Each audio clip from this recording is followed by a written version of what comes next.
ত্রিপক্ষীয় সংঘর্ষে রণক্ষেত্র চট্টগ্রামের new market এলাকা।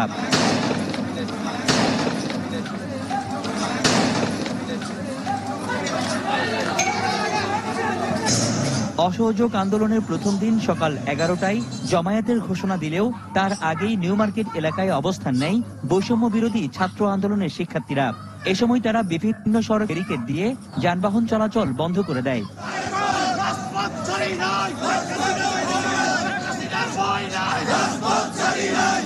একই এলাকায় কর্মসূচির ঘোষণা দিয়ে বিভিন্ন ওয়ার্ড থেকে সংগঠিত হয়ে সেখানে আসতে থাকে আওয়ামী লীগ ও অঙ্গ সংগঠনের নেতাকর্মীরা।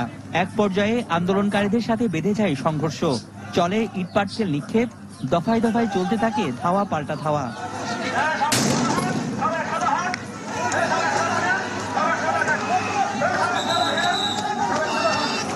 সকাল 11:30টার দিকে বাংলাদেশ ব্যাংকে ইটপাটকেল নিক্ষেপ করে আন্দোলনকারীরা। এ সময় টিয়ার সেল ছুড়ে পরিস্থিতি নিয়ন্ত্রণে আনতে গেলে পুলিশের সাথে বেঁধে যায় সংঘর্ষ।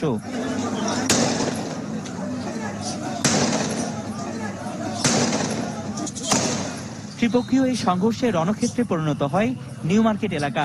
এক পর্যায়ে সেখান থেকে ছড়িয়ে পড়ে আন্দোলনকারীরা।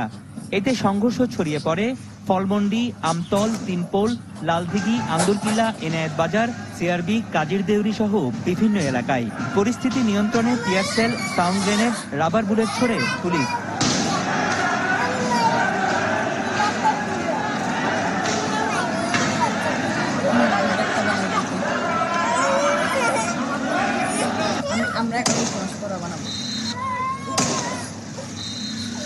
পরিস্থিতি নিয়ন্ত্রণে মাঠে ছিল বিজিবিও। কয়েক ঘন্টার এই সংঘর্ষে আহত হয় শতাধিক। এর মধ্যে গুলিবিদ্ধ ৩০ জনকে নেওয়া হয় চট্টগ্রাম মেডিকেলে। সংঘর্ষ হয়েছে পটিয়ায়ও। নগরীর বিভিন্ন স্থানে থেমে থেমে এই সংঘর্ষ উত্তেজনা ছিল দিনভর। রনি দত্ত,